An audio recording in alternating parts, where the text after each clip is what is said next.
Hello and welcome to the All Blacks Edition episode 9. Wow, we're nearly into double figures. Isn't it great? We've managed to keep it going for this long already. Geez, and we've come to the end of the June window. Obviously, the All Blacks won 3-0 against France, so we'll be going over that tonight. And joining me, it is like having a bit of a family kind of reunion because, he's not actually on screen yet, but here he comes. Steve is back. How are you doing, sir? Oh, I'm very good. I was waiting for a much bigger intro for someone more important there, but I'll take it. Yeah, I'm good. Thanks for having me back. It's good. Been a while since I've been on the old show, so good to be back. And hello to everyone out there in internet world again. Good to see you. Internet world, hey? And the man got to be hip with the kids. Get on down. Dab. Oh no! Don't took it too far. Too far. Yeah, always just push that limit, hey? And the man who you can see the silhouette of because he's got no lighting, even though it's his time. It's Herman. How are you doing, sir? I'm doing fine. What is... Damn. Actually, I shouldn't complain. I live in Thailand and it's usually warm, but it's been actually raining for over 10 days in a row now. It's actually, it's going to come a big shower very soon again. So that's what... I have every light on. I have no curtains at all. I mean... and I can't go outside and do a show because I will get wet very quickly. Whereas here, I mean, it's probably about minus 20 down where Steve. Yeah, is. Come on. I realized I should not go over complaining about it being cold and rainy here. You know, I knew it was a bad move, but it's always sunny in Southland. What are you talking about? Yeah, I know. It's dark. It's night time. There's no. And here we are.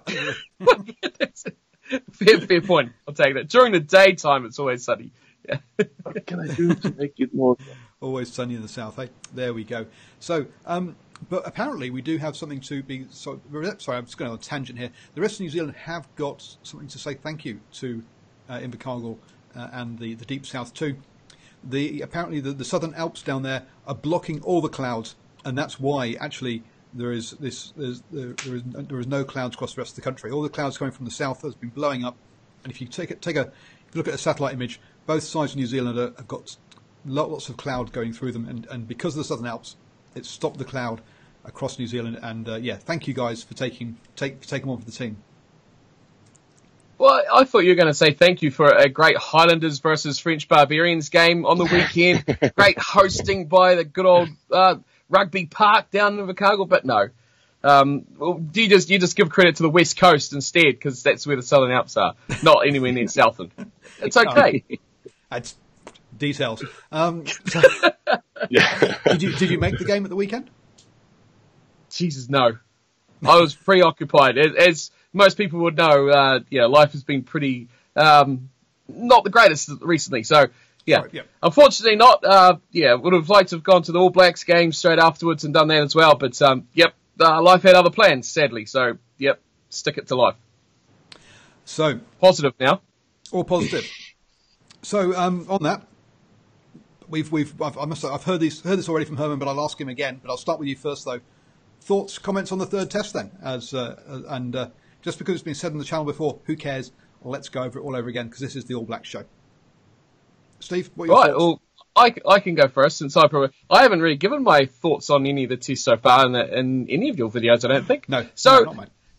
Overall, the whole series for me was disappointment, and maybe a little bit of what we actually wanted to see in the third test, followed up by ultimately what we thought was going to happen throughout the whole three tests. I'd have to say, on the other side of things, from the French perspective, I was impressed. I thought they had plenty of opportunity to really drop their heads, plenty of opportunity to go down and be like, oh, no, let's go back home. To be all that down, depressed, sort of, when things don't go their way, France that we're used to seeing. But no, you got to be impressed by the way they didn't do that. They kept positive. Man down, they probably played their best rugby of the series, arguably, maybe of the first half of this third test. But overall, I think they were pretty good. That third test, so much like I think that whole series we expected it to be. First half was nice and competitive. We've seen the French really do have some players who can really foot it at this level, as we know they do, but most people in New Zealand don't see them, which is the real shame about it. But on the All Blacks side of thing, I think it was a good series. Blooded a few good players, learned about a lot of players, learned a lot about the team, and just a good start to the international season, you could say, overall. And it's what I expected from the series overall, especially that third test. The All Blacks is too good over that full 80-minute period. You went disappointment, and then kind of what you were wanting to see. I still think that obviously the refereeing blocking decision marred that game as well, made it a bit of a disappointing game as well, personally. But yeah, not to the same degree as we saw in the first two, certainly. Yeah, you can say that, but I think overall the fact is that we had 15 men on 15 men. Both sides were pretty competitive for the most part. Yeah, I mean, you name a test match, name a Super Rugby game that hasn't been marred by referees recently. I mean, we just got to get used to it, I'm afraid. It's just going to be the way things go. And that could have been worse. I mean, we could have got yellow cards flying out everywhere. I mean, it was just good to see a full match going at it, pretty much. And, yeah, I mean, I'd say disappointment on the first two tests. Disappointment not on the teams or the players, but disappointment on the way that the matches played out. No, I agree. Yes, totally. Yeah, like I think France overall played really, really well. I think the second test, the All Blacks just red card. They just went snooze time, and they played terrible. But they knew, ultimately 14 men that they could play it, 80%, 70%, 60%, and still grind out whatever horrible, ugly victory it was. They could still do that. So that was a bit lazy, I think, poor on their side of things, if you're going to be critical. But they did what they had to do, and they took the win. But yeah, I like to watch the game. Like, I know most people who watch my stuff know this. I like to watch the spectacle of two teams playing a game of rugby against each other. Yes, I'm from New Zealand. I support the All Blacks, things like that. But if this series ended up with a 22-23, win to the All Blacks, I'm probably the happiest guy around, because that is a close competitive test match. It was exciting to watch. There was action. Hopefully no referee dramas, but just that overall matchup. And I don't care if it's Spain playing Belgium. If it's a good game, I'm happy. That's what I enjoy about the whole thing. So disappointed. Good to see the All Blacks win, but overall disappointing that there wasn't a nice competitive environment and the first two test matches. Yep, true. Herman, your thoughts on the third match? Well, I'm with Steve, but especially the first half was really entertaining. If that was the stuff we'd get from all three tests, then we will have a proper test series, because that's basically the reason why I watch rugby and spend a lot of time watching rugby, to see that kind of play. But it was doomed to fail for the French, because I think you can probably take this back to the top 14 where the players are, because they don't play up-tempo rugby for 80 minutes in the top 14. So they just can't maintain that. They just can't maintain it. There's no way a French team can play like that for 80 minutes against the All Blacks. But one could, if you're looking on the All Blacks from an opponent's point of view, it is interesting that if you can sustain that kind of pressure and intensity on the All Blacks for 80 minutes, then yes, you can beat them. You can beat them for sure. So that's like one. So this thing that the All Blacks are invincible, I know they're not, but yes, you have to bring it for 80 minutes if you want to beat them. So, but about the referee thing, I think it's disappointing, but I think it was more in the shadow of other disappointing referees. It was more. This was by far the least one. Like, this was not a major one, but it was more like not again, can't we just for once just be able to focus on the rugby? But no, that was not to be. But so, yeah, I mean, good to see All Blacks playing some proper champagne rugby in the second half. Good to see Rico getting a hat trick. Actually, they put on some real nice moves there, but well, how impressed should they be? Because that French side, they looked knackered after like 50 minutes, I say. Yeah, totally. And it's the end of a very long season for them. As you say, their domestic competition doesn't suit that style of play. And we shouldn't really be surprised that they ran out of steam towards the end. That's fully to be expected. And before we move on to question 2, just going to ask all the people out there, please hit that like button. If you're new to the channel, hit the subscribe button. Obviously, if you're listening to the podcast, then obviously subscribe as well. Thank you very much for joining us. Really do appreciate having you here. And finally, if there's any questions you would like us to go over in this show, look on YouTube in the live chat. Hit that dollar button. I think you can do it for as little as $1. Put a question in there, and any questions that come through that super chat, we will talk about as long as they are all Blacks related. No questions. Damn, I had a couple for you here before on some of these shows. Moving on to the question 2. So what we're going to do now is we're going to run through the All Black squad as according to Wikipedia. So obviously it's going to be 100% accurate. There's already one player I've noticed I don't think is on here. And collectively, we're going to say, to have a quick chat out of the player, have they risen up the pecking order, dropped down the pecking order, or are they back where they, are they kind of where they, status quo, as it were. So first up, we're going to go from the top of the list to the bottom of the list. So hookers first. Nathan Harris. How do you think his June internationals went? Overall, I think hookers, on the overall scheme of things, pretty much for me were steady, flatlined. I don't think Harris played all right. I think it's not much to really say on it. Really, I think they played well.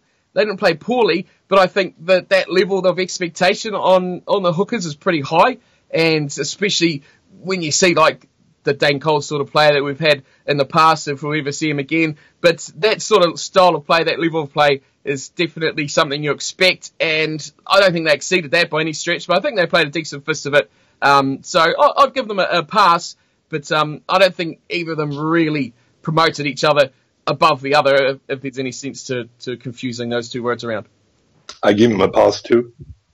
I give Nathan Harris a pass, but I think Cody Taylor really cemented himself. Oh, we're going to talk them all through. Okay, fine. Cody Taylor definitely up his stock. Well, because Steve just went and talked about both of them. See, so that's why I was. All right. I've ruined it. Nathan, he's ruined it. He hasn't followed the formula, but never mind. Nathan Harris, I agree. Yeah, basically, he maintained his place in the pecking order. No way was he potentially challenging to move up or get above Cody Taylor. But I don't think he did anything to get himself dropped or leapfrogged by another player either. Whereas Cody Taylor, I think, really cemented himself as the number 2 and was a lot better than Harris. Will he? I mean, I still think Dane Coles will get his opportunity to come back and be the number 1. Don't get me wrong, but I thought Cody Taylor had a really good game, a really good couple of games, especially for someone who a lot of people when he got that first test against Samoa, everyone was like, "Oh, here's a one-cap wonder. He's never going to get to play again." And for him to racked up 32 caps now, I think he's definitely nailed himself on as being number 2 and an able deputy to start when Dane Coles is injured. Yeah, but I think Cody Taylor is a little bit hard done because before Dane Coles got injured, I mean, he was spectacular. That's the best. He and Malcolm Mark, but he's a very different player, so let's leave him out. But Dane Coles, especially on attack, it's the best hooker I ever seen. I mean, he took it to a next level. And we keep comparing that pretty much with Cody Taylor. Doesn't matter about how good he plays, but yet, there's still room for improvement. But I think he had in a proper way, really cemented that he is the starting hooker for the All Blacks. And actually Dane Coles, he better bring back his old form if he wants that number 2 jersey again. I don't think it's a given he's just going to walk in and take it back. Especially not when he's been away pretty much for almost 2 years now. He's going to have to prove that he can play again. As you say, he's been away for 2 years, and especially the second one, which I think is it a knee or an ankle that's gone this time. So he's going to have to prove that he can actually. He's still got the same explosivity, if that's a word, that he had before. It is now. As explosive. So that's our 2 hookers. Into the props department. First up, Owen Franks on 98 caps. Still number 1. Didn't do anything really to upset the apple cart. Franks is the number 1 prop in the country, isn't he? No one's really close to him. He comes on or he starts. He's impactful. The scrum looks strong. It looks good. You know that it could potentially cause trouble for the other side, whoever it is they're playing. He's not there. I don't think it's quite got that same threat. It's still solid, but it doesn't have that threat to possibly do things to turn the ball over or really upset the other side too much. It'll hold your ball steady, but it's not going to blow over. So I think he's key. He's a key man in the front row, especially for the props. I have a little. I don't know the answer for this one, but if any one of you or any one of our listeners or watchers know this, I know it's sort of. But you know when the last time the All Blacks lost the scrum when they had their own put-in, it didn't happen all last year. They didn't lose one scrum last year. So we're going back somewhere in 2016. So we're closing into 2 years before we lost the scrum. Yeah, so well, that's pretty amazing. I mean, we talk a lot about All Black strengths, all the razzle dazzle, but here you got some real strength. And to be fair, last year, I mean, when you can see that the All Black losing a little bit of a puff, but because of the Lion series, I would say, because they're just getting more and more tired later on the year ago, that scrum saved the All Blacks bacon in so many times. They would have lost one or two more tests if they wouldn't have that scrum last year. And it still doesn't get any praise at all almost. And it's probably one of the best scrums ever in world rugby. Definitely the best scrum in All Blacks history. I only watched All Black for 20 years. No. I'm not. I would. All right, but what's better then? We haven't lost a scrum in almost 2 years. Well, they'll have lost them to penalties for every now and then. But no, not in my own put-in. Not in my own put-in. We haven't lost, not even a free kick. If we have our own put-in, we're 100%. Not even a free kick. I find that hard to believe. Of course you do. I'm a believer. I believe No, Steve's a believer. Yeah. No, but go through your mind that have you seen? It doesn't happen anymore. It doesn't happen. All Blacks doesn't lose scrums anymore. I will be keeping an eye out from now on. But you check it out. Here you have another one for Twitter. I gave you one for Twitter yesterday. Here you have another one. You'll love your little. So we agree is at the top there, and he's part of this a very strong scrum. Joe Moody. I mean, even though both of them got silly bans before the Test series, again, I think he's comfortably the starting prop at the other side of the front row. And nothing really changed in that regard either. I don't think he was his best in that series, Moody. I think he, probably wasn't his best Test series at all. But those guys are your best starting props. But I think the big thing probably out of this series was building that depth behind those guys. And I think furthering on what you're talking about just before is the fact that when the All Blacks do go for that, what they consider a strength in their scrum is the fact that they look after their own ball. Like, that is strength to them. Attacking the other team's scrum is good when you only have the opportunity, when the possibility you can do so, yes, but you've got to get your own ball back. And if you can't do that, it doesn't have as much effect if you're turning over the other side's scrum as well. So you could look at Australia's scrum as an example. Yes, sometimes they do get good pushovers and turn the ball over at scrum time, but on the other side of things, they're not very as secure when it comes to looking after their own ball. So that's, you kind of expect that they'll always get their ball back. So that's really why, like you say, they're not rewarded or praised for being able to do that, because you have to put into the scrum. You're just expected to get that out. And most of world rugby can't, say the same thing. True. Then we have the next, I might bundle the next lot of props together. Tim Perry, Jeffrey Tuamanga-Allen, Carl Twinik Kalafi, and Big Carl. Big Carl, yes. Big Carl's going to be someone who's definitely risen up the pecking order, considering he was a club player before the season started. Yeah, that's fair to say. You probably say Tuamanga-Fasi, really. I don't know how they keep selecting him. He's probably the guy that to me is closest to the chopping block. I mean, even when old KT, we'll call him KT for our sanity's sake, he was pretty effective around the field. His scrummaging was fairly solid. Tuamanga-Fasi, I don't see him, and he just doesn't seem to have much impact. And for a guy who was fringe, when a new guy comes in and instantly kind of impacts above where he's hitting, it's got to make you question it. But the depth is definitely growing. Tuamanga-Allen had a little bit of a scamper around, didn't he? Good to see, but he's almost a bit of a veteran around the traps, and he's been around a long, long time for being only 27. But yeah, a bit of depth building there, but if you had a couple of injuries, if you lost Franks and Moody, It is an area that question marks quickly would be raised if you've got, two of those four guys there starting. Agree.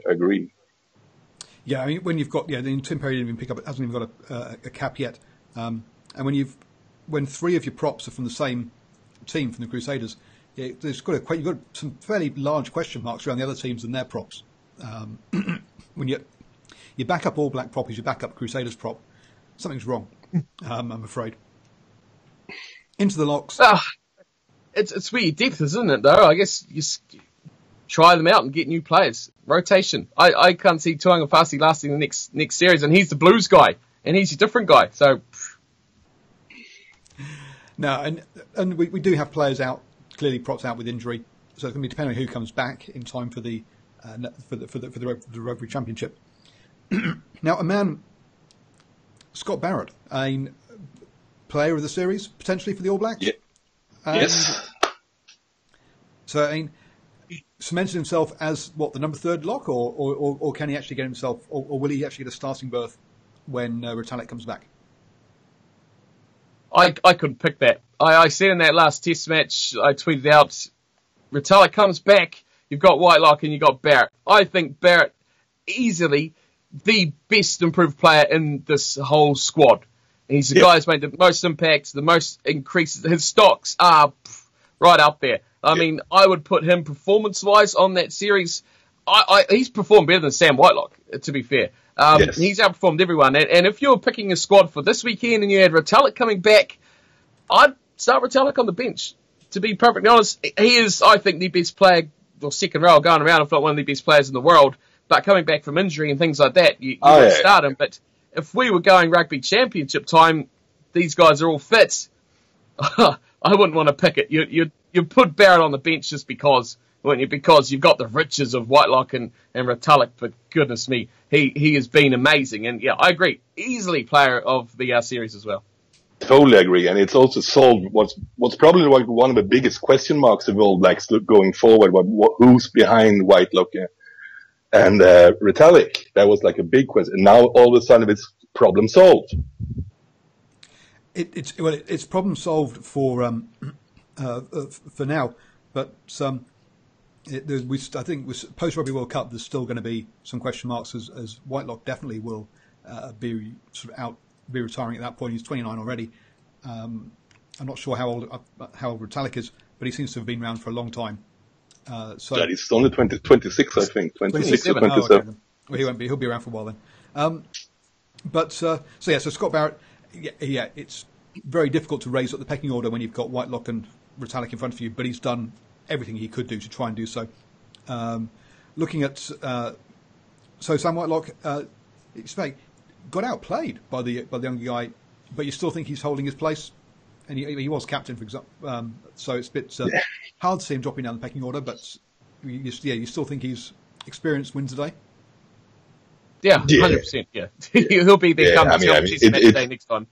Scott Barrett is in a tough spot there. I mean, Brodie Retallick is arguably like the best player in the world overall, and Sam Whitelock is like pretty much the vice captain of the All Blacks. I mean, it's bad luck for Scott Barrett, because usually when you perform like that, you walk right into the team, but then you have those two in front of you. But let's never say never, because we'll see. I mean, I haven't been like, Sam Whitelock has been great for the Crusaders from a leadership point of view, and because we've been holding it together with all the injuries and so on, but like just giving them purpose and direction all season long. But if you look like purely on the way he's been playing, I mean, he's not bad, not at all, but he hasn't been like, if he wasn't an All Black, he wouldn't be like, oh, he's going to play for the All Blacks. I wouldn't really have been thinking like that. Maybe it's a little bit too harsh on him, but you know what I mean. He hasn't been like well-beating form.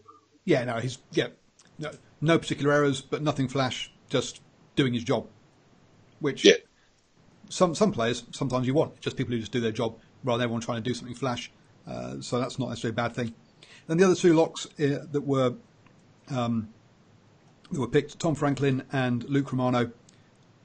If anything, I think Luke Romano... Hempo too. Yeah, Hempo wasn't on the list, but we'll come back to Hempo. I was about to say he's not on the list. I mean, we got Steve on the show and you're not going to bring on Hempo. That's not going to happen. He was there. He was ready. He was coming out. But Luke Romano, yeah, here's a guy who was number 3. He really has slipped down the pecking order nowadays, hasn't he? Yes. In the one thing I hope that doesn't happen here is they have, obviously right now you got those 3, Whitelock, Retallick and Barrett, who are top of the game, really, really good. You still got Romano. I mean, you talked about the guy, Homopo, that was my card there to play on that one. But I mean, you've got a quality bunch of guys in the second row now. What I don't want them to do is turn one of them into a 6.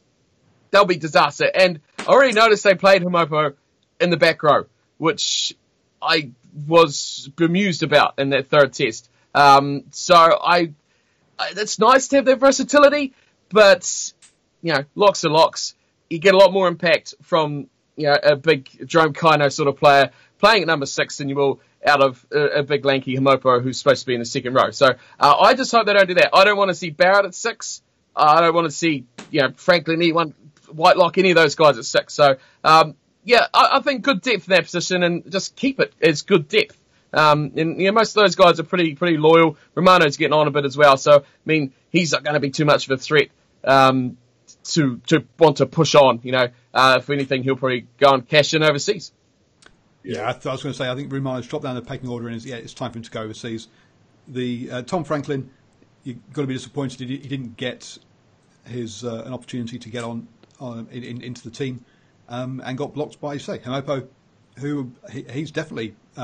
His star is a star rising. Yeah, he was great. I thought when he come on, yeah. I think yes, he was.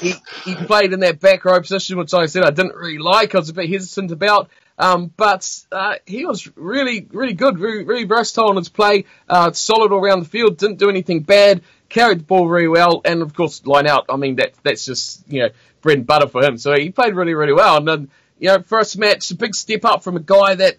I mean, he's been good with the Highlanders, but he hasn't, been a massive standout that, you've got to go, this guy has to be in the All Blacks. Probably, I don't know, I'd call it a surprise selection to see him even in there in the first place. And then to get some game time was even more surprising. But yeah, he held himself very well. I was impressed. Bring on more for good old Homopo. Yeah, I agree. Because another player I think we're going to say very similar things about, so I'm going to band them together. Frizzell, the other player, 2 players who haven't set the world alight. Have not done anything wrong for the Highlanders. Don't get me wrong, but they haven't demanded selection, whereas and have been surprise selections for those of us not in the know. The All Blacks coaches clearly have seen something they like in those 2 players, in both their physicality and their attitude, or at least in the physicality, and they've brought them in to see their attitude, and both of them have sink or swim. They both swum. Sorry, Herman, you were about to talk about Homopo. No. It's the Highlanders when Steve got first choice. For sure. Oh, geez. Okay, I'll take it. Frizzell. I have a couple of things. 2 hours' time if we let him know, Herman. So we've got till midnight, don't we? Got another 3.5 hours yet, though. Frizzell. Let's talk about Frizzell. He did burst on the scene. I'd say a lot more like a Homopo. He scored a blooming hat-trick, for goodness sake. I mean, how many back rows score a hat-trick of tries? That put him on the map. But I hope that wasn't the reason why he got picked for the All Blacks in the first place. What I thought was most impressive about his performance, though, was that he played pretty much that whole game. He played a lot of minutes, and he did a lot of work. I'm lucky to have that try rubbed out, which is a bit of a shame. I think he deserved that. But, along we go. I mean, in front of your home crowd would have been just brilliant. But no, he was solid. I mean, they see something, don't they? They see something in these guys Highlanders players are known for it. They don't set the world on fire. They do the consistency, they do the basics, and they get results just doing good stuff, the hard work, and they get recognised. We've talked about it for probably, 4 years now about this Highlanders team, and they just keep churning them out. We go, no, this season they've fallen off the wagon a bit. No. Slap on another few All Blacks with the side, especially the pack, really performs. Impressive again. Another guy. Link those 2 together, like you said. Yep. I think the only worry would be with the Highlanders players in general. Sorry for saying this, Steve, but you have been a little bit inconsistent, especially when you're playing away from home. And like when it's home and cozy, and everyone is like, when it's a house party, everyone looks happy and be able to step up and perform. And obviously both Hempo and Frisell could do that in the All Blacks environment too, at home, even home in the cozy glass house. But we'll see. I mean, impressive starts, but I hold my final judgment for him a little bit further. I'm going to sound like old fart here, I want to see them play against the Springboks away before I say anything, But you have to look at the future here, and the future is covered stadiums.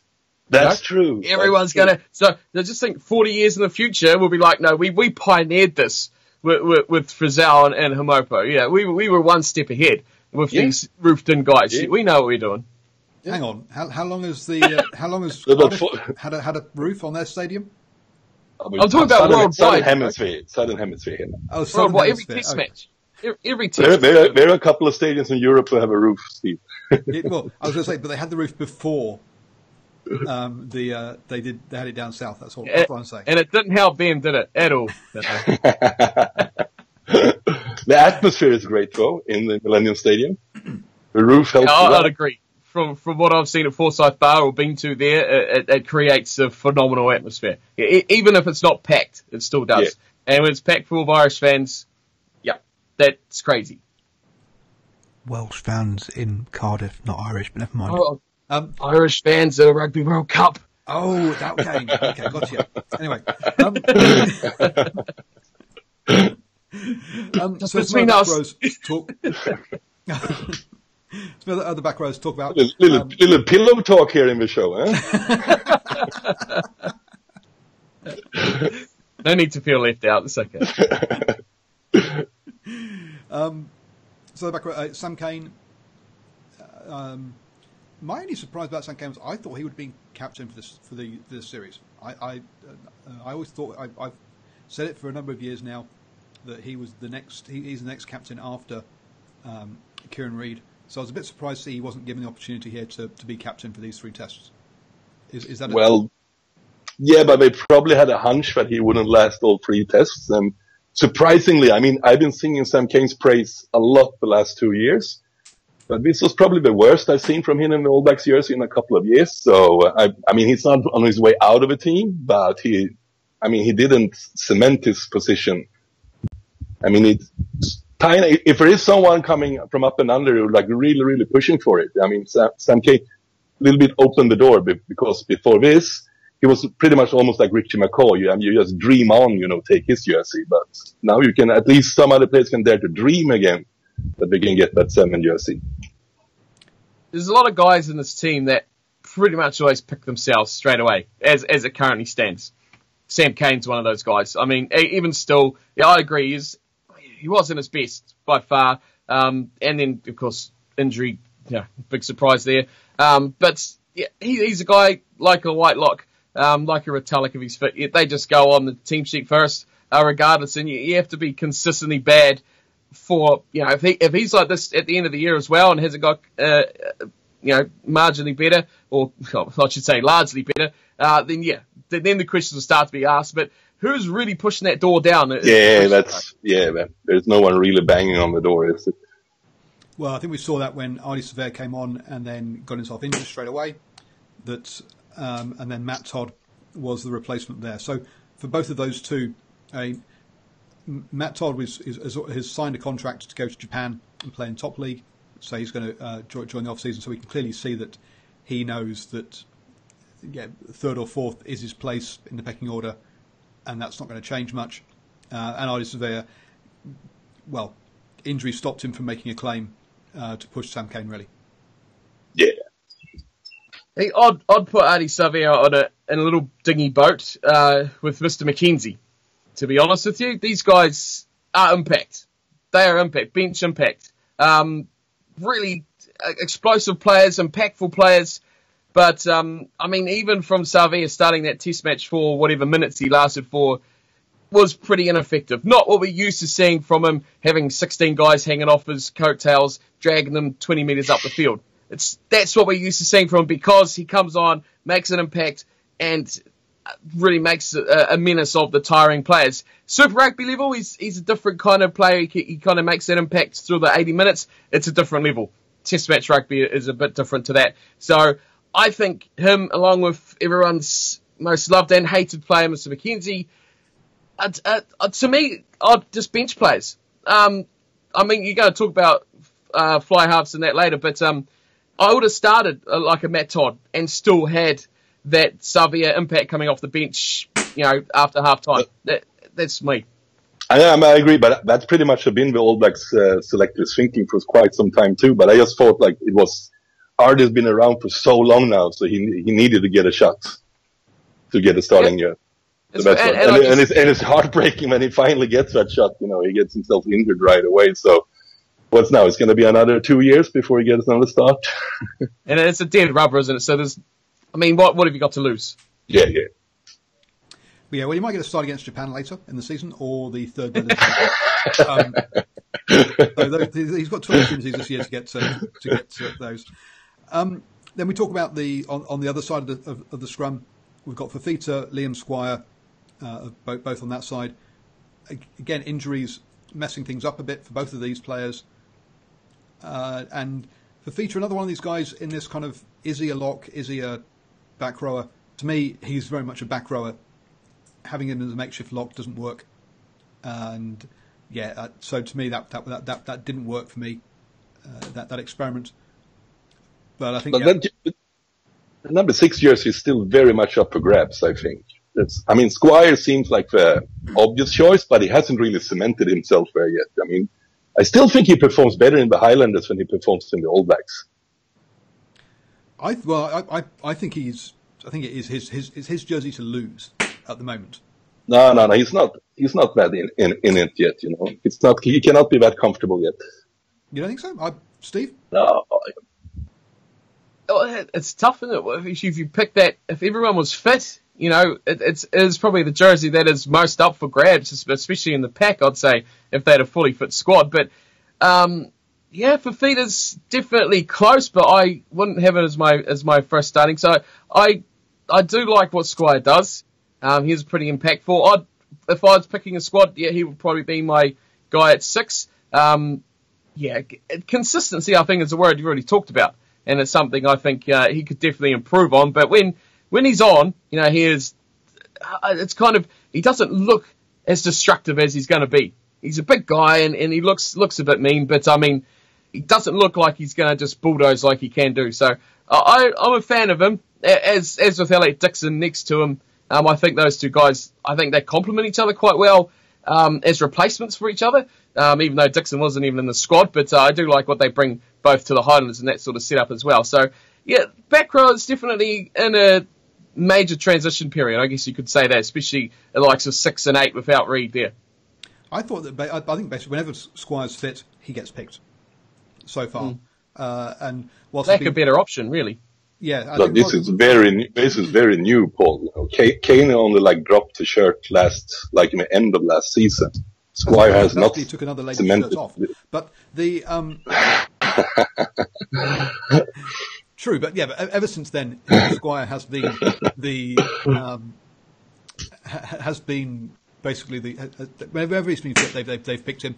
So I think he really is the guy that they've kind of pinned. And whilst Steve will say, look, Damon McKenzie is a bench guy, he's not the second choice fly half, I think the All Blacks have very clearly gone, he is our guy, and they put all their money on him. I think in a similar way, they've thrown all their money behind Liam Squire, and he better come up trumps because that's where the money's gone. If you look at that the players selected too, you talk about him being new to the team. He's actually still the second most capped player in those positions in the back row of that current squad. So only behind Xavier, which I mean, you probably can cut that in half because he only plays half a match. But it's still, he's getting up there. 17 tests is not anything to be sniffed at. No. Yep, and Akira Iwani has not done enough to displace him, and he's going to be the guy that I think surprised a lot of us not to be in the squad.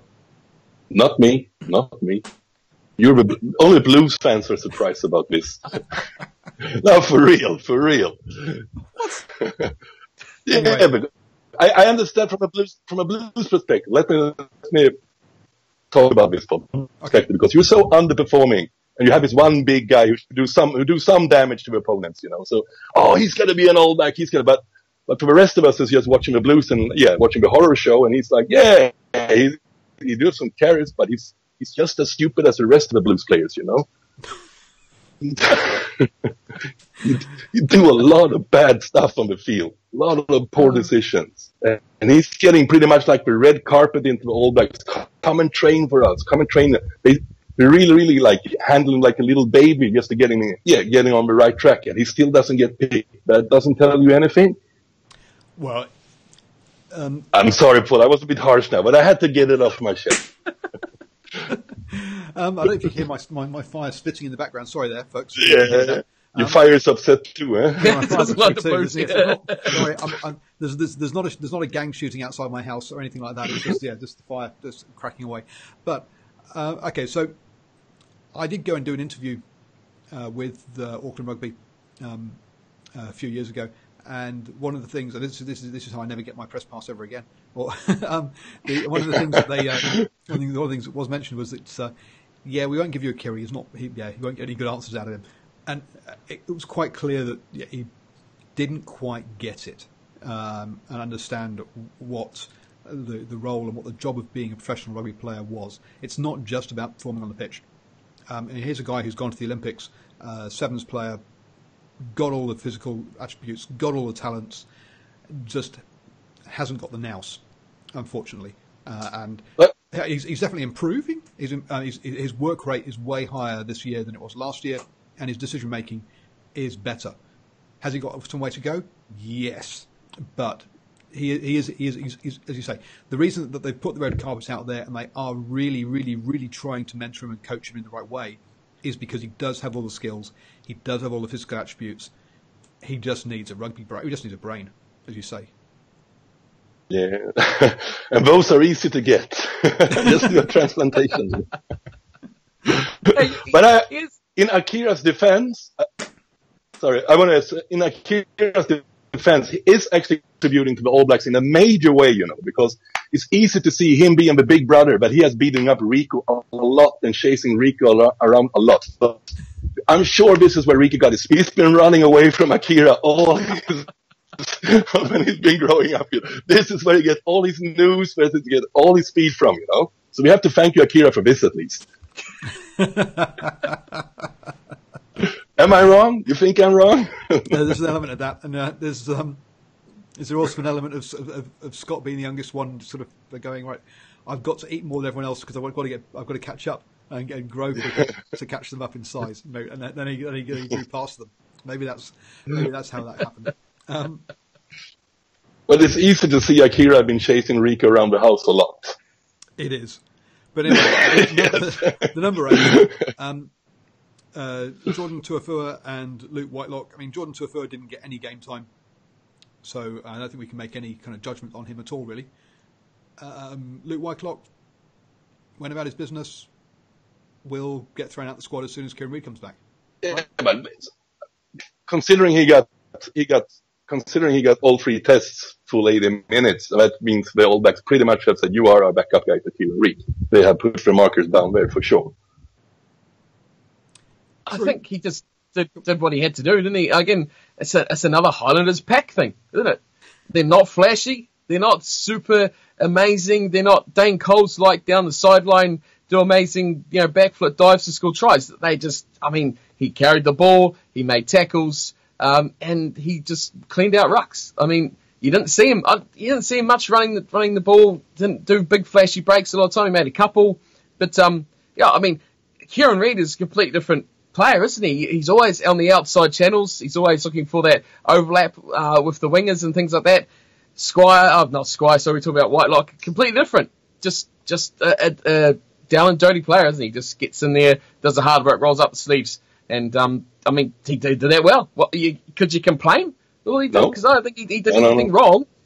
He's just a different sort of player, and I guess when you lose your big star captain again, what do? You get a guy that you just know is going to do the job Yeah, I do agree that I was surprised he played all 3 tests for 80 minutes, though, so I thought maybe they could have looked to someone else to see, could this guy, potentially be another backup? Is Reid going to be playing, World Cup next year?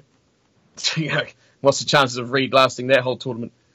Well, I think we've seen actually in the Lions tour, Reid played more central and got involved there, and I think they wanted the captain more central, which is why someone like Fafita can come in and play wide, because Reid comes in instead, and they switch kind of roles, and they switch the roles to the 6 and the 8 a bit.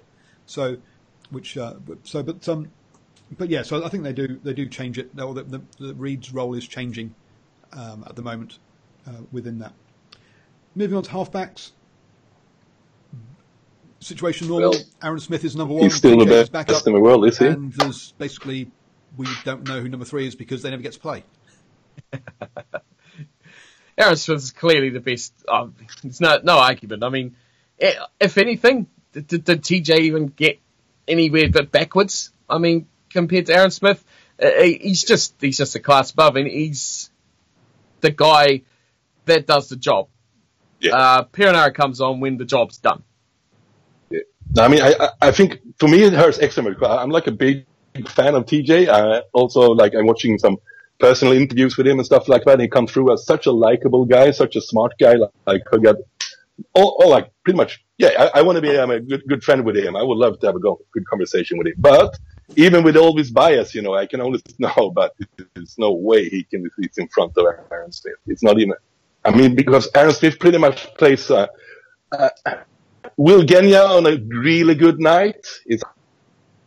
It's like very different, but he brings something also very special. But I mean, consistent delivery the way Aaron Smith does. I mean, he's not only the best scrum half in the world. I mean, he's up there like with Brodie Retallick as one of the top 5 players in the world. He's that good. Yeah, I mean, Warren Gatlin did say that Aaron Smith was the best player in the world prior to the year before the Lions. So yeah, he is. Yeah, but then a little accident happened. But yes, and one of the things I was going to say is Aaron Smith is a guy that delivers when his head is in the game, rather than somewhere else. Rather than someone is giving him head, No, I wasn't. No, I was trying to keep it family. No. Dearie me. Here I am. Oh, that was a quick one. Good one. Matt says, and if Aaron Smith is out with injuries for a good while, well, that is the big question, because, as you said, who is number 3? Is with I've gone blank. Triple T. No. Who was at the Chiefs and went up north and went to Europe at the end of last season? Carvalho. Leonard Brown. Carvalho. Yes, Carvalho. Went to Europe. Anyway, when Carvalho went to. You inspired me to have a brain lapse. So when he went up to because he went on the November tour last year as number 3, and then left. He played a lot actually as number 3 in November last year. Well, they were playing midweek games and stuff as well, which obviously helped on that. But so there was this big question mark as who is this number 3? And I think they've again chosen a player who I think they're going to back all the way through to the Rugby World Cup in Triple T. But they've said, right, this window is where you learn the culture and learn the environment, and then at some point you'll get some game time, probably against an Argentina, to be fair, and then he may even start against Japan. But I think that's so. Yes, I think whilst you might look at it and go, well, he got brought into the squad and didn't get any game time at all, even in the dead rubber. I don't. Yeah, I think that they intentionally all along this was just you learn the environment, and I don't think you should. Don't you see that? There's a logic here. Sorry, unless he's done something silly in training, which hasn't come out, in which case we won't see him ever again. Then he hasn't harmed himself. I don't believe in the pecking order. Maybe not, but I think it's about learning the culture. You see, Highlanders boys, they don't need to learn the culture. They just walk in right into the team. But the ones up from Northern Ireland, they have to be around. Like some guys have been around for a long time. What do you have any theories about this, Steve? The Highlanders boys get the culture right away. It's just his riffraff up in that North Island. You see, it's just the So they've got to be moulded a bit more. They're not what they call citizens of the highest quality. That's the thing. Yeah, I hear what you say. backlash from Auckland didn't come in. What did Auckland get now? Nothing. Come on, Warriors. Oh no, so it's really going downhill now if we start talking about them. Goodness me. Have they lost their pace too? The Warriors? I haven't watched the league. No. We're not going across. Okay, football and rugby league are not topics for this channel. Story. Jeez, you have to get the big old bad idea stick out and give it a go. I think that's basically what we talk about the culture of the Highlanders, and we've seen a lot of that through their YouTube videos that they do, and the fun and games they had when Tanaka was there, and the videos they do. They clearly have the right culture down there. Let's be honest. Who was the one who played love songs for Tanaka? Sorry? Who was the one who played like love songs for Tanaka on guitar? Highlanders players. Oh, one of the one of the guys in the scrum. I can't remember who it was, but yes. Okay, it was hilarious. You've gone blank now. Whereas the Triple T's at the Chiefs. We can't say the Chiefs' culture is great. We know there are issues with culture there. So that's maybe part of it. That the Highlanders, because they are from all over the country, brought together with just Ben Smith being the lone Southlander guy to teach them all the Highlander. Payback time. Otago's not part of Southland. Come on now. Elliot Dixon is the lone Southlander. And Sopawanga. From the Pacific Islands. Where's Sopawanga originally from? Wellington? Oh, you're going there now too. It's like saying Naholo is really from New Plymouth. You can't. Yeah, no. He played a bit of club rugby. Adopted. Here, sure, but, anyway. Adopted Southlander. Lima, he watches. Got your back.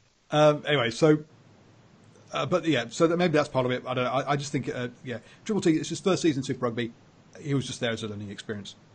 Into the first 5/8, Bowden Barrett's still number 1. Damon McKenzie, in a lot of people's eyes, is a bench player, not a number 2. But I think he made it clear, the coach made it clear he is the number 2. And for some reason, they're not fans of Richie Mo'unga. Yeah, I don't agree with them there. Richie Mo'unga played well when he came off the bench, I thought. First kick, pummeled it into the corner, 5 metres out. Well, what more could you want? That third test, I think I said it already. I would have started Mo'unga. Even if you did 50-50 first half, second half between the two of them. Mo'unga's a steady hand. He's a guy that's going to do your basic roles of a fly half well, and that's kind of what you need for the most part of the game. McKenzie, I don't know. He tries too much. He played well. You'd give him a try. Not going to go into the other one. But, he played well. But, I mean, the game was fairly broken. It did suit him quite nicely as to the way he played. But, I mean, credit to him. He given the chance and he played fairly well. So you can't knock him for that. But still, the temperament, I just don't think he has that possibly to have that mental ability of starting the match-up when you've got to grind out penalties. You've got to do the harder sort of work. And tactical kicking, things like that. Aaron Smith took a lot of that pressure off him by his box kicking, which sure is a big thing of his game. But you've always got to, you can't be a one-trick pony. You've got to have more than one idea. And yes, if they have a Geordie Barrett and they're guys like him, they can definitely help out and pummel the ball away. But I just think that game played into him, but I still don't see him as a starting number 10.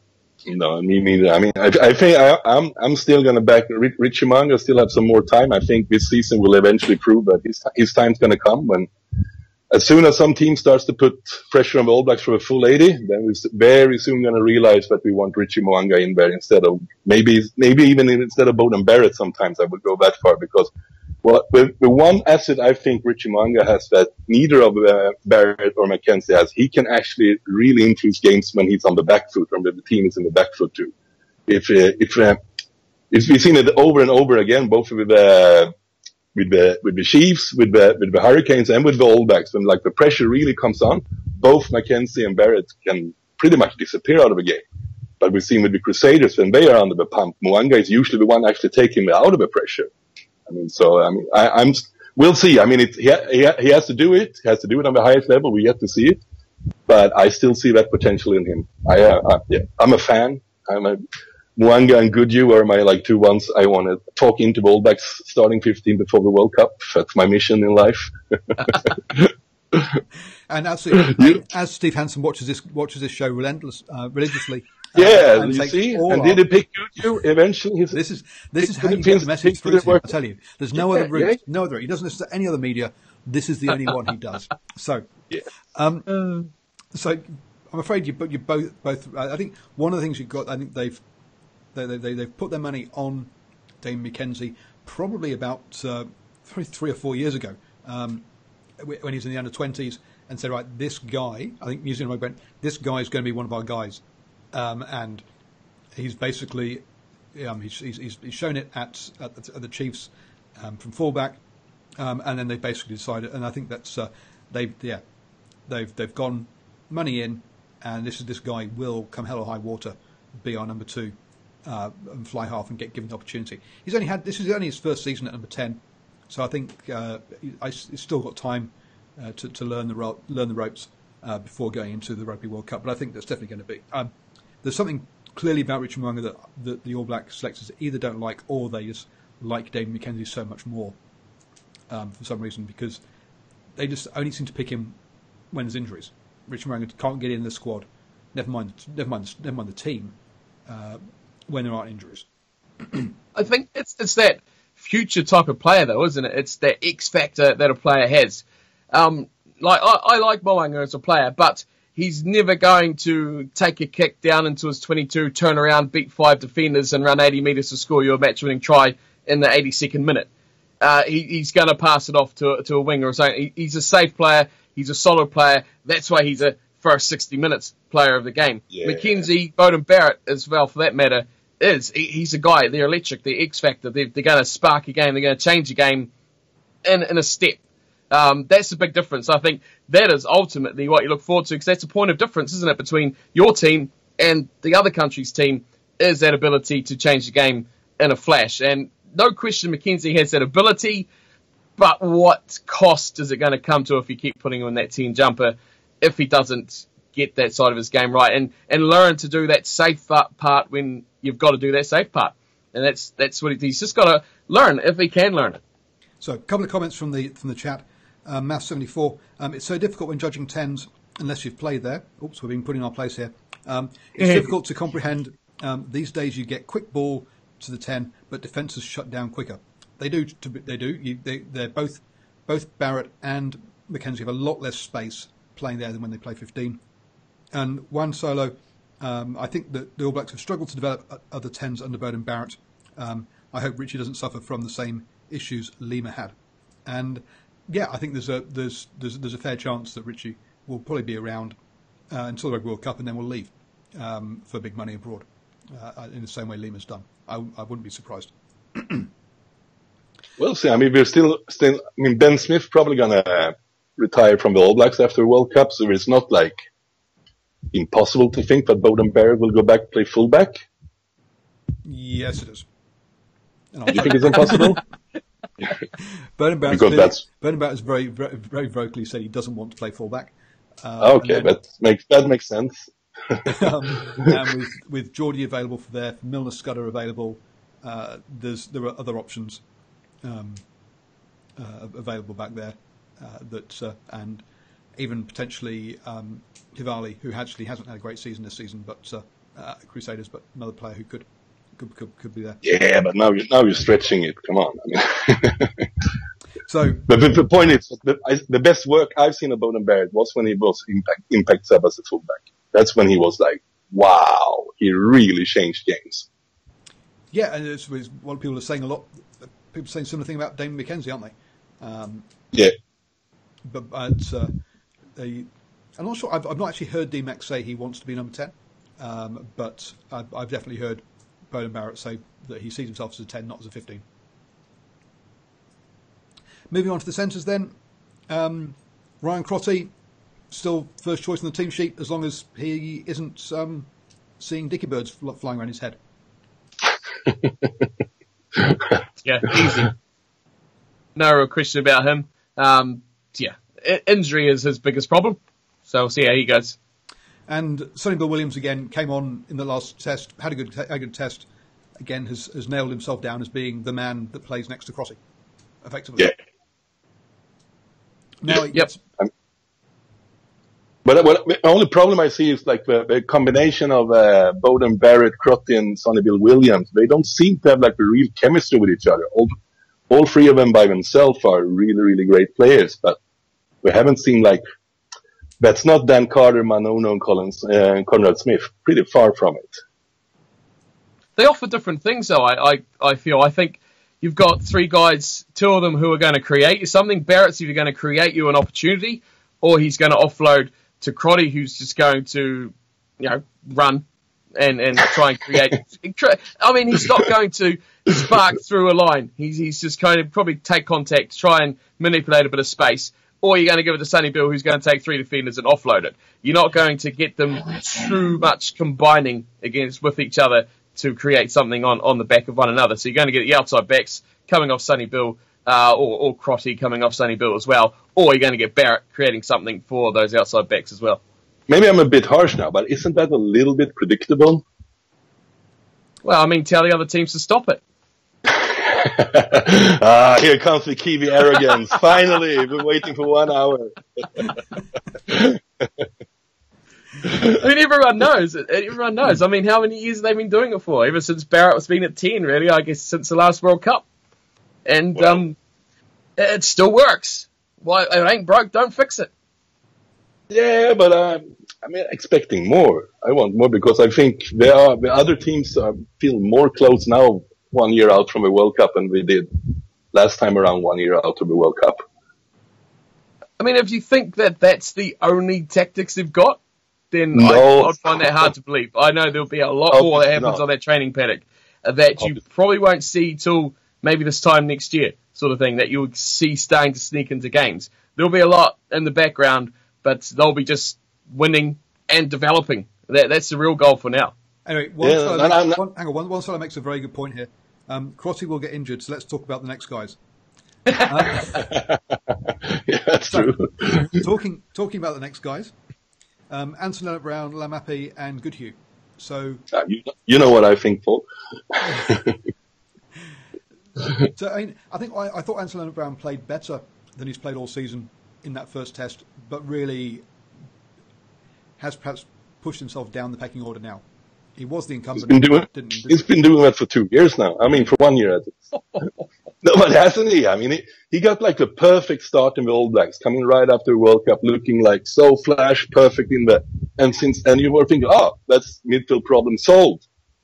But since then, it's all gone downhill for him. Yeah, I don't think he's had his best series either. I think he's probably gone down a bit in the pecking order, especially with the others, we'll call them for now, coming up and being quite a bit stronger. So I like Leonard Brown, although I'm feeling that I'm the only one in this group that does like him.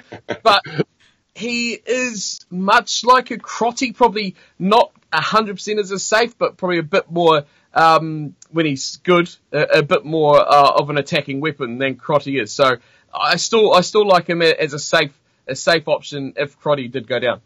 See, I like him 2 years ago, but I don't like what he's become now. So he's going to be so happy when he hears that.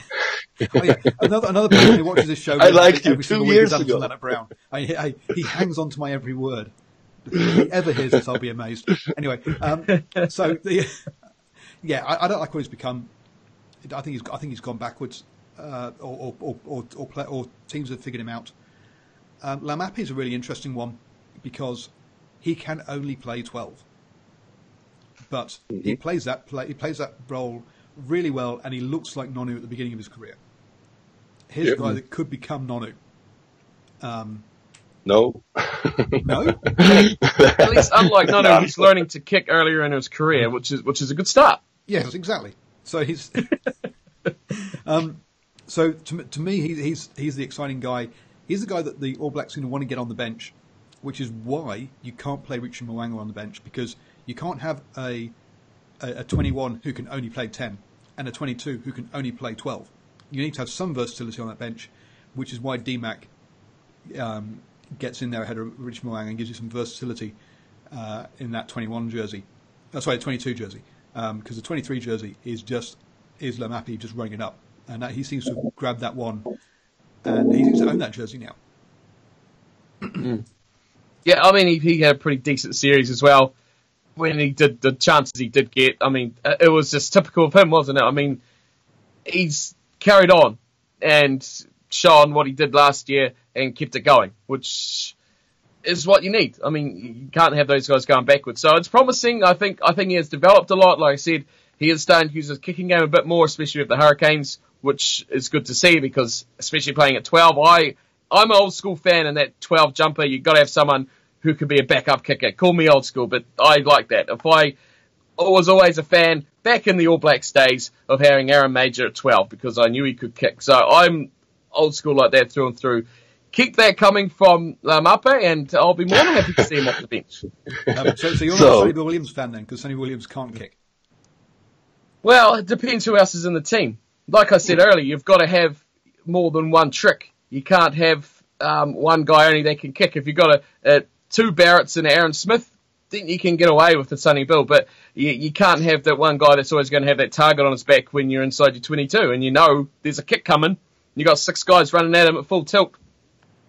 Okay, so the last name then here, and a player I've been really impressed with this year, Jack Goodhue in Super Rugby. I thought he had a pretty quiet test match, but apparently I'm wrong because Juan Solo says in the chat, I actually thought Goodhue was pretty fantastic, great awareness and running lines. So, damn, we got some smart listeners and viewers. So, who's am I? Did I actually fall asleep in that game? Or no, okay. Now, as you know, I'm a fanboy. I like him a lot, and he didn't come in and set the world on fire. No way, he didn't do that. But I thought he did a very, very solid debut. And what he brings, what I like so much with him, he's one of Crotty is probably, but he's pretty much like Crotty but stronger, bigger and stronger Crotty, and I like that combination a lot. So it's super smart football player. But also has immense strength, and what I talked about this before in the show, I compared his tackling technique and a little bit, the way he disposes his body is it's almost like he knows jiu-jitsu. He knows how to fully utilize every little ounce of strength he has in his full body. He can really take down much, much bigger guys with quite some ease too. Yeah, and on the other hand, you see when he's defending, he rarely bounces off someone. He sucks him up. He sucks him up always. And then he has all the flash stuff too. And that's what I think. I predict such a beautiful and prosperous future for him in the black jersey. I thought in that third test he played pretty well. Not the third one, when he played in the second one. Whenever he played, whatever test it was he played in. He played a match where he started off doing just what the basic sort of thing right. He didn't see him take the ball up much. He offloaded, created, took tackles and passed. As that match wore on and ultimately the result did grind down to what would be in the bag, I definitely noticed his game change. He didn't pass, he just ran. And he tried to beat defenders consistently time over time. His game definitely changed when he knew that he could probably try and be a bit more adventurous and see how far and how much he can test himself and how much he can test a defender. So I definitely noticed 2 different games from Goodhue in that test when he did play. So I thought everything was good because you want, he kind of felt it out. And to see, obviously knowing that it's going to be a bit different, knowing that he's going to have to, develop and learn and it's going to be a step up for him. So he definitely built into that test quite nicely and he did nothing wrong and he did very well. What do you reckon, Paul? Paul, a question for you. I mean, you reckon it's was ordered from the coach's box to Goodhue, but in the second half try to run a little bit more? Yes, I probably was. You see a lot of teams will suddenly change at half time, and the coach has had a word with them and said, "Hey, look, come on, mate, here's your opportunity, go for it." And I thought he had I thought he had a solid game, but a quiet game, and not as so I didn't think he did anything wrong. I just didn't think he set the world on fire. but clearly everyone else saw a lot more of it than I did. I probably had switched off by that point and given up and was feeling sick. So I wasn't that good. Weekend, to be honest. But also, Paul, you like the peacock kind of player, the flashy ones. I do, yes, you're right. And as we're going to talk of peacocks, then Rieko Ioane cemented himself. Yes, good. Number 11. Nice segue. Finally, you nailed one. I'm trying to nail a few tonight. Jeez. Rieko Ioane. The 11 jerseys all his. Yep. Top of the tree. Still, nothing changed there. Nope. On the other wing, though, Naholo given an opportunity and didn't really grab it. Played okay, but didn't take his opportunity. I don't think. Yeah, he was pretty average, I guess you could say about him. Definitely tried. Didn't do. No, defensively he was a bit average as well. So I'll definitely say nowhere near his best test match. Nowhere near even a good test match for him at all. Probably a bit frustrated. Tried too hard and do a bit too much, which was a bit of a shame. But I mean, we talked about guys earlier that can change a game in a flash. He's a guy that can do that. Even though he's playing badly, he's not a guy that gives up. He's not a guy that throws it away. He's not a guy that drops his head. So even though that game wore on, he was playing pretty poorly, he still kept going and he still kept that intensity high, which is good. Carry on the rest of the season with the Highlanders for him, and I still think he's in the mix, but just had a bad day. Yeah, the only thing we can tell is probably opens if Milner Scudder can up his game like a little bit more. It's that this series probably helped Milner Scudder get closer to the starting lineup without actually even playing. Yeah, and he was the other name that I was going to say. Is Milner Scudder that maybe he has, got the opportunity now if he performs well in the last sort of 3 to 5 games that the Hurricane, they'll have at least 4 games the Hurricanes have in Super Rugby, has the opportunity to get above Naholo and get a starting jersey after again another player with 2 years of injuries since the Rugby World Cup. Yeah. And how long is he going to last as well is a big question. So, I mean, to be fair, that number 14 jumper wasn't the greatest throughout their whole series. And you're talking about Ben Smith. You're going to probably talk about him as a fullback. But on his time on the wing, we know what a great player is. He's great in the air. He's a safe player, does things very well. But he was pretty, especially out the wing, kind of, it's hard to say lost, but just it's not as effective, same. I think. It's not the same. Not the same as when he's at fullback. Just doesn't have the same impact. But still, I mean, to have him still covering at the back, dropping back from the wing is still good. But you don't have that amazing flashy stuff you're going to get from one of those wingers like Milner Scudder or Naholo when they're good. But he still did get involved, scored himself a couple of tries as well. But that was Ben Smith tries, wasn't it? It was just him, bang, well, there he is. Pops it off and he scored a try around in the stick. So it was typical Ben Smith. Didn't matter what number it was on his back when he scored those tries. But not a fan of him on the wing. Yeah, and as you say, Ben Smith still is that first name on the that will play every game. The only question is what number he's going to wear. And he's still top of the tree. And I mean, they did say a couple of years ago that he was the first name they put down, and then they put everything down. They will find a jersey for him to play. Because he's such an intelligent rugby brain. He's vice captain too. Don't forget that either. Well, that's true. Yes, and he's also vice captain when Reed's captain as well, which is interesting. So he didn't get promoted when Reed dropped. So that's an interesting one. But it's not ideal to be captain when you're fullback because you're pretty far away from everyone. One side reckons it's a rugby crime not to have Bender at fullback. Yes, but captaining from there is difficult. You say you don't get the time to talk to the ref, the ref likes to talk to the captain only. Well, kind of. And then the final name to discuss, Geordie Barrett. Then did absolutely fine. Kept himself in the. He'll still be part of the squad, and is going to be a future starter somewhere. We're just not sure if it will be 12, 15 or 13. I mean, Geordie Barrett's a bit like Ben Smith.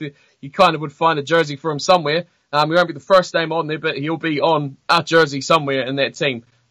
Versatile, just overall good player. I mean, it's almost unfair, isn't it, for him to be that tall and that big and strong, yet to be that agile and skillful at the same time, and he can kick. It's like, it's not really fair for anyone else, you know. Like, poor Mackenzie's probably sitting there going, why couldn't I have a little bit of that height on me, and I'd probably be twice the player. But yeah, he's great all round. I mean, at 21 as well. Like, this kid's going to be around for a long time. And I mean, why really rush him to cement a place? Just use him as an asset, just anywhere and everywhere he can go. Like, just he's the ultimate hole filler for problems. Yes. You've got an injury to a guy in midfield, just put Geordie there.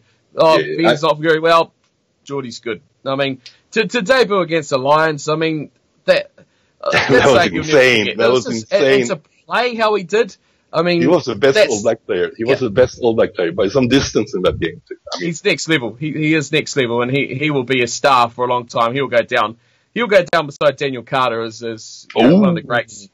Wow. Not as a fly no half, pressure, but no a great All Black. No pressure, Jordan. No pressure, Jordan. Ben Smith, Daniel Carter, Geordie Barrett, Bowden Barrett. I mean, the Barrett family, the Whitelock family and Barrett family are going to be legendary All Black names, aren't they? And in 20 years' time, we'll be talking about that going, if only we had the Whitelock boys back. Yeah. Oh, but they're going to have children. There's going to come another one. Like, it's going to be even more Barretts and Whitelock in the next. We're the Barrett All Blacks and the Whitelock All Blacks. Yeah. Well, I did. I did watch a Barrett play at the weekend, but in club rugby down here in Taranaki. So yeah, there's other brothers who can also, and also sisters who could have a few kids. So yeah, the next generation of Barretts from those grandparents there will be enough players to have an entire team. Potentially. It's going to be like the royal family of New Zealand in the future. But I reckon about Geordie Barrett, I think like the major reason why we gave him a couple of starts in the fullback jerseys, they just want to feel him out so we have a proper replacement for Ben Smith. That's what we've got. I don't think we have a doubt in our mind that they're going to start Ben Smith in the important test and in the World Cup at fullback. They just want cover. Yeah, exactly. I say Geordie will be around the squad. He'll be in the squad, and then post Rugby World Cup, he'll get a jersey that's his that he keeps. But for now, he's a squad player and a very able squad player. Yeah, but great prospect of playing, because how big are the chances that the top 15 players going to be injury free when World Cup comes around? It's very unlikely. Oh, absolutely. Have a player that can step in at that level as well and know what he's got to do. But it's kind of interesting. So at wing, or in those back threes, we have got quite a lot of depth. In the centres, we talk about 5 That's players. Insane in the back three. There's a lot of depth in the back three. There's a lot of depth in the centres. We talked about 5 different players in centres, and then we say, okay, how many scrum halves have played for the All Blacks that are available now in the last 2 years? 2. Brad Weber. Okay, so he said 1. All right. Okay. How many tens? Paulu's played for the All Blacks. There's 4, isn't he? He has. I'm not sure. I don't think he played in the last 2 years though. Oh. Before he went off to 7s, I think. And if citation needed. Anyway, again, also 10s. How many 10s have played for the All Blacks in the last 2 years that are available? Just 3. We got down to number 5. Remember, with Beaver. So there's in a couple of World Cups ago. So there are definitely question marks around depth for the All Blacks in some positions. It's not universally across the whole squad that there's depth automatically there. Now, players like Hempo and Frizzell have stepped up and played absolutely fine. So maybe the depth is there, but there are some positions where it's a bit of an unknown compared to others, I would say. Yeah, but it's also much trickier, I think, to build depth in the half positions in the 9-10 jerseys. Those 2 jerseys, you need. It's easier to see that you can just like jump in and have a stormer playing in the back row or the second row, or even in the front row. But to come in to have a stormer as a fly half or a scrum half, that's takes some doing. Oh yeah, but there's a difference having a stormer and just actually having some game time. And you could pick three scrum halves and say, okay, you know what, guys, you all get some game time. But they decided not to do that. They could have picked 3 fly halves and said you all get game time. They decided not to do that, and it only happened because of injury. But I think let's do our favorite pastime. Instead of focusing on problems for the All Blacks, look at the Wallaby situation. They have nothing with Foley. They have nothing. That's where we have serious problems. The Blacks Rugby Chat. This is the All Blacks edition. Whilst we can use it just as a quick poke because we don't like the... it's allowed to bash the Wallabies on the All Black show, isn't it? I have no problem with this. Yeah. It's fair, isn't it fair? Now, Christian's always said this is a long show tonight, and he's right, it is. It's because I'm on it, that's why. I was going to say, yes, we've got Steve, so here, there's no surprise to everyone. Again. It's extra large tonight. And so what we're going to do is we're going to save question 3, which is looking forward to the rest of the season, for next week. We will give you our views as to how the rest of the season looks for the All Blacks. And I think we are going to wrap it up there. Unless there's any final comments looking back over the last month you want to make. No, I think we should have like some small question here in the end, just to wrap it up. You can just... Yeah. Like what should we take here? Come on, I have one thing. One thing before... I know you didn't want to touch on it too much, but the referees throughout that series, I would like to defer the blame off them and to the rules of the game. So I think every referee in the series... We do not have rules in rugby. We have laws. Laws. Sorry, the laws of the game. So the law book. Off to jail for everyone. Because you look at all those decisions, even other series overseas, international series going on, the same things. The referee, and as much as the referee in that second test, Gardner, I think it was, that did that test, as much as I dislike that guy and really think he is a poor referee, he refereed that game really, really well. And I'll say, if anything, he had a good game refereeing that match. And to the letter of the law, he did referee everything correctly. But the whole controversy over things is due to the way that the laws are interpreted by referees. So, and commentator and pundits.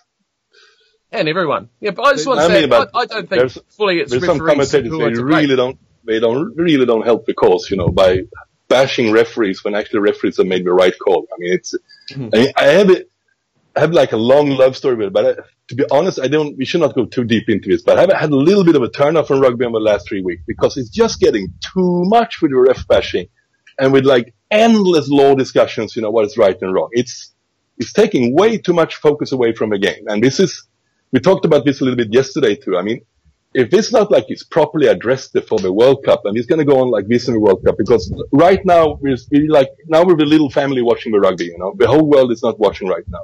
But when World Cup comes around, the whole world is going to watch, and it's going to go on like this. It's going to be an S-bomb, a big S-bomb, and rugby's going to lose big time of it. No, I mean, yeah, no. I understand it's something I've been harping on about, or banging the drum for probably about a year or so now. In that the mainstream media and the commentators need to stop bashing the game. They are part of the problem, and they decided basically about 3 years ago when the conference system came out. They had a little listen. They went, there's got people complaining about conferences. We're going to complain about conferences and go full in, and they doubled down. And ever since then, it just seems to be, let's just bash rugby because it gets clicks. And it's just been, it's been building and building ever since Super Rugby started the conference system, basically. So what's that? That's 2016 when that started. And it just seems to have just been just continuously since then. And conference started in 2012. Yes. After 2011, well, was that when the Jaguars? That's when they went. No, but they started conference before that. They had New Zealand conference, Australian conference, and South African conference. Oh, okay, yeah, but it really was when they brought the Jaguars and the Sunwolves in. They all decided that they'd had enough of this conference stuff, and they were just going to go that expansion was wrong, and they just went mega negative in 2016 onwards. And so that to me really, they need to stop that. But you're also right that they need to. The World Rugby doesn't help itself. And again, this is something that started in 2015. is that they now start to throw referees under the bus, which is just crazy of them. The Angus Gardner one was just nuts. You don't say we'll rescind the red card. No, you say yes, the red card was correct, but that was sufficient punishment. We're not going to add any extra bans. Yeah, absolutely. That way, the referee's got it right, but the guy doesn't miss any more games. We get the same result. It's the right thing to do. But no, they decide to rescind and throw him under the bus, saying, "Oh, he didn't have enough angles, enough time to look at it." Yeah. It took forever. Yeah. One of the things we discussed last night was the TMOs take too long. I mean, so you said too, Steve, that you have been watching some of the Forbidden Sport World Cup that's playing right now. It hasn't been perfect, but look at the time they use when using BIA. It's so fast. I mean, I can only dream if rugby can do it that fast. Usually it's under 30 seconds they make the decision. The referee watch 3 replays, bang, decision made. Yeah, and it's decision made. That's it. Yeah. Stop. Done. Yeah. There's no afterthought. It's just done. I kind of feel, like I say, I'm not a fan of Gardner as a referee, but I feel they really did let him down, and they're letting their employees down. As a result of that too, because these are guys that represent their game in effect of on the field. So I agree. They should have said, okay, yep, fair call, red card. He's paid the punishment. Go on to the third test. So really, really bad, and they're copping it big time now from everyone as well. Even Hansen's jumping on the bandwagon, giving them a bit of a boot. So that's always, I guess, carries a bit more weight, I guess, when Hansen jumps on board as well, because they don't like to upset the All Blacks or the brand, as they call it. So, hey, who knows? But I don't like his idea about challenges. Have you seen this? Because the whole idea of doing challenge like we do in cricket and tennis is you get like pretty much exact evidence. Was it in? Was it out? Mm. But if you're going to do a challenge in rugby, it's still going to be interpretation of the laws. Someone's going to interpret. Was it? I don't think it's going to bring. It's not. I don't think it's going to help the game at all if you have challenges. It's opinion based. It's what they have in NFL now, isn't it? I think as well. But they have. I mean, their law book is way simpler. It's way simpler because rugby's law book is just. Have you ever any of you guys watched like when we go to a citing hearing, like the report that comes out when you see the full report and also what the defense present? This is. I mean, you can have court cases for like minor crimes that is less complicated. And I heard another thing I haven't even thought about yesterday. So that someone starts thinking, how much money is this actually costing? You think these people working citing committees, preparing defense, working for free? Oh, no. No. Oh, no, absolutely. It is. There is the. So one of my articles I wrote at the last Rugby World Cup was basically is how much money your lawyer costs. Does that impact how long your ban is? And I did an article on it and looked at it, and there's definitely an element to that basically the tier 1 nations can afford better lawyers, and therefore their players have a little less ban than the. It's not. Oh, you mean the tier 1? The tier 1s get shorter bans than the tier 2 teams do in the Rugby World Cup because their lawyers are better, and that's not where we want to be going with all this kind of stuff. No. So yes, definitely let down by World Rugby has let down the referees and the law book as well, as you say. It's not been the referee, and in the first test, fine, he did get that one wrong. He should have slowed down and seen a replay. The arm did hit the ball, but up until that point, I thought that was his first ever tier 1 test match. I thought he was doing well, and that's when the June tests, the November tests are when you want guys having their first tier 1 test matches. You don't want it during the Rugby Championship. You don't want it during the Six Nations, and you definitely don't want it at the Rugby World Cup. So These guys have got to be given a chance at some point. That was the perfect time to do it, and unfortunately, these things they will make mistakes on their first game. They should not be hung out to dry on their first game. No, but it is the problem. Still, is I think it is deeper, as we talked about yesterday too. It is pretty much mission impossible to even have a fair chance of ref a game in rugby in like a pretty clean and good way. It's because it's just too complicated and it's too many moving parts. and they were too fast, they're too strong. And basically these laws and the whole idea of the game was built having just one referee gonna ref them, was built around much smaller guys, running much slower and having more of like an honest code. I mean, there are some bad things, but now, I mean, there's no way you can say, I mean, we've seen this all the time. If you watch a replay of a rugby game, you just slow it down and watch a little bit breakdown. You can find penalties everywhere, all the time. Well, they are like as you say, the original laws were built around effectively a self-policing ruck. Yeah. That basically, if you did too much, if you got on the wrong side of the ball, you got raked. If you got involved in any and you complain about my language. Come on, Dan. Right, as in a, yeah, kicked, draped. All right. Raked, not raked. Raked. Okay. Jeez.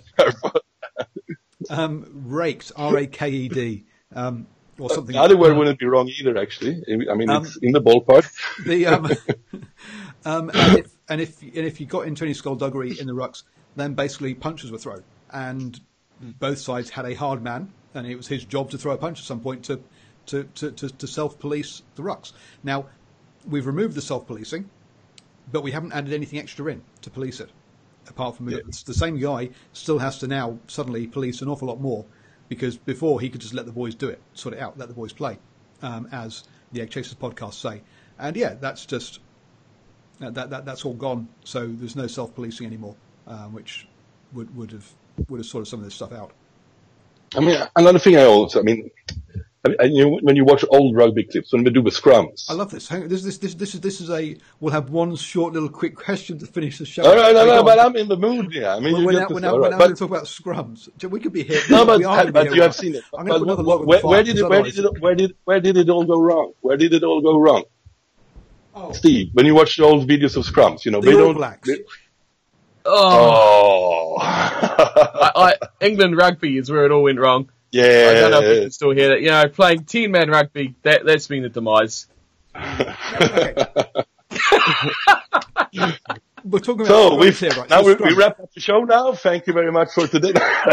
How dare you? No. So scrums.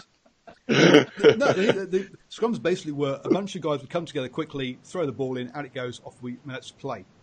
And then the All Blacks decided, actually, if you get a bit of a push on, you can steal their ball.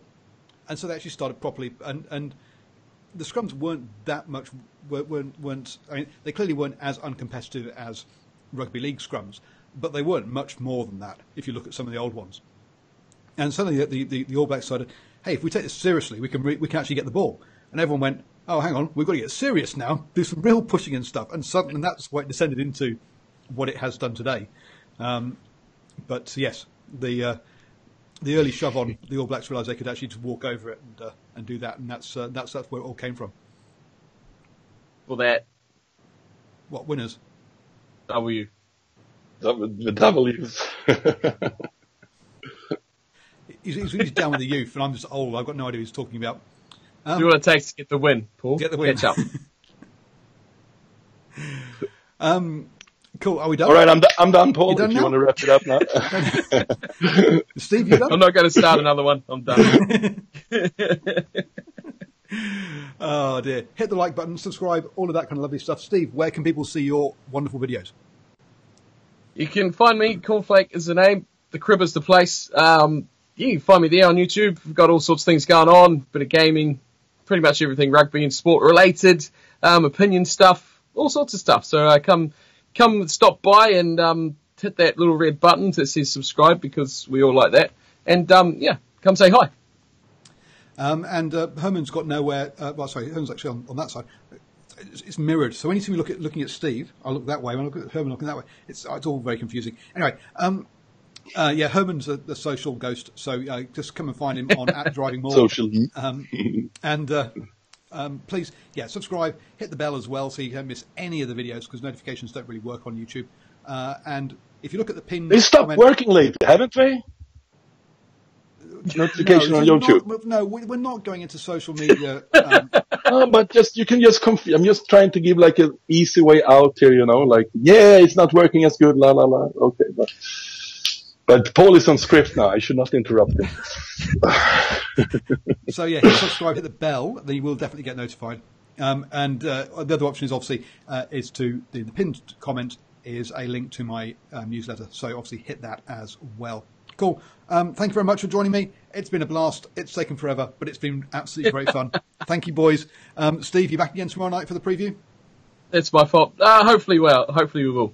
Yes. And Shane will be joining me as well. So yes, so we could also have another 3-hour Super Rugby preview tomorrow night.